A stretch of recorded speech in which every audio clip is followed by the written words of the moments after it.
Welcome to the Modus Darts event at the Copthorne here in Gatwick, and we're joined by the 16 times world champion. Effingham it is. Effingham. Pleasure to Sounds have you. rude, doesn't it? Pleasure to have you, Phil, as always. Only Thank one you. place to start, the World Grand Prix. Did you watch any of it, being it was one of your favourite tournaments? Did I watch it? Or any of it? Probably 15-20 minutes of it. Not in much fairness. then. No, I've been away. I've been doing a lot of DIY at home as well, so I've been busy keeping myself. I'm actually catching up on the jobs that I've left for a few years. Is that one of the great bits about obviously not playing competitively anymore? You get to do all the stuff that you haven't. Yeah, it's great. Haven't done. I love it. Yeah, I love it. Obviously, Michael back in the winners enclosure as well after a gap. There was a lot of talk about he wasn't the best player in the world anymore. Do you think that Gary did overtake him slightly? Do I think Gary Anderson overtook him?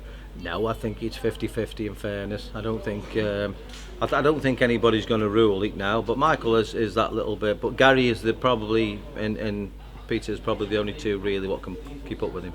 We saw you recently as well at Target working with some of their Elite One youngsters coming through. Did you enjoy that, teaching the kids? I did. And in fairness, I wasn't really looking forward to it because I didn't know what to say to them. But once I was there and the lads were so polite and respectful, I loved every minute of it, yeah. And where they said, will you spend half an hour, I could have spent all day with them. That was the difference. They were nice kids, and some of them lads are going to break through. But if they do, they've got the right attitude and they're respectful. So that willing to learn as well and listen to you and Daryl, I'm guessing. Lovely, yeah. That's far and few, and manners as well. I mean, you don't see that this day and age. You know what I mean? It was thank you, Phil, and see you later. Have a good, and enjoy yourself. Have a nice day, and it was lovely. They were nice people. Anyone that really stuck out from that event that you think could go and hit the heights? There is good players there, yes, but can I remember the names? No. Obviously as well, you mentored in the past, going back to Adrian. Is it something you'd like to do again, maybe with one of these youngsters coming through, or not? Would I do it? It'd have to be a local player. Yeah. And I'd have to spend time with him.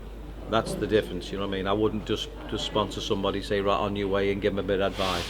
No, I'd have to spend time with him. My grandson is dart mad, our Matthew. So I'm going to see how he goes, and then he wants to be a professional dart player. That's his dream. And if when he leaves school next year, if he can't get a job, I'll maybe spend a bit of time with him and practice every day with him and learn him a little bit about the trade and show him how hard work it is. Because I'm trying to drill it into him that he must get a trade. Do you know what I mean? He's got to go out and work first, and then he'll understand the value of money then. You touched on the fact that do the grandkids understand how big Grandad is in the sport of darts? Matthew does, and Nathan wouldn't. He's only a young lad, you know what I mean? And my other grandkids are younger still. Matthew's nearly 16 now, so he understands a little bit. But I don't think, no, they would never know. I suppose that's quite nice because obviously you get pestered everywhere. Can I Phil have a lovely. picture? And it's just nice to be Phil away from it. I'm Grandad. I still get a thump every time they walk out and a kiss when they go out. It's lovely. As well, we were looking at the stats. Only one of two people to win a world title on every stage: Lakeside, Circus Tavern, and Alexandra Palace. Have you got a favourite out of the three venues? Which one? Circus Tavern. Because of that. Lakeside was nice.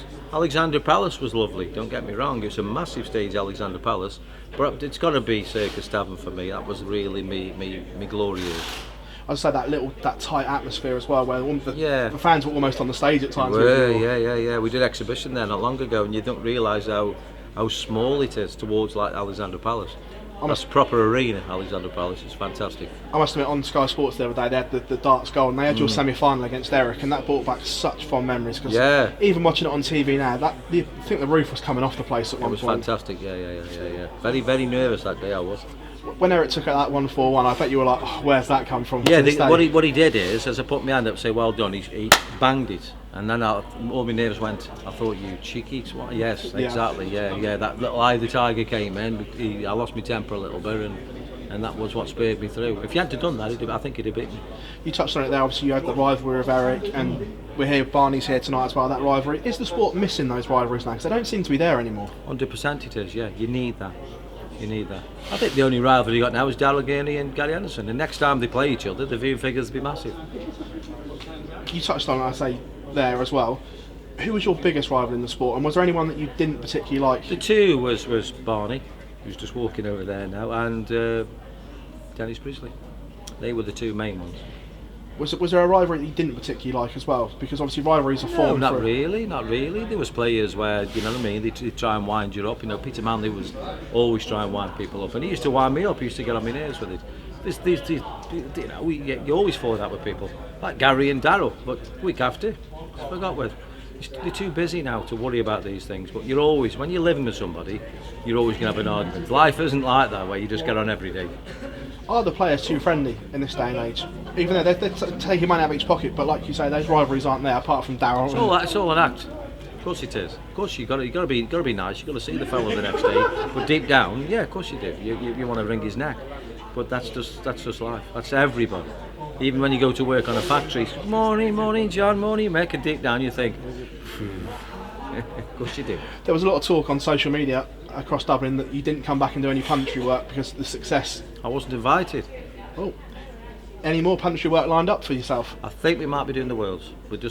Bob's just working on it now. Looking forward to it, because I say you went down really well with yourself. I love being it. A pundit. Yeah. It's different. It's nice to see somebody else sweat for a bit.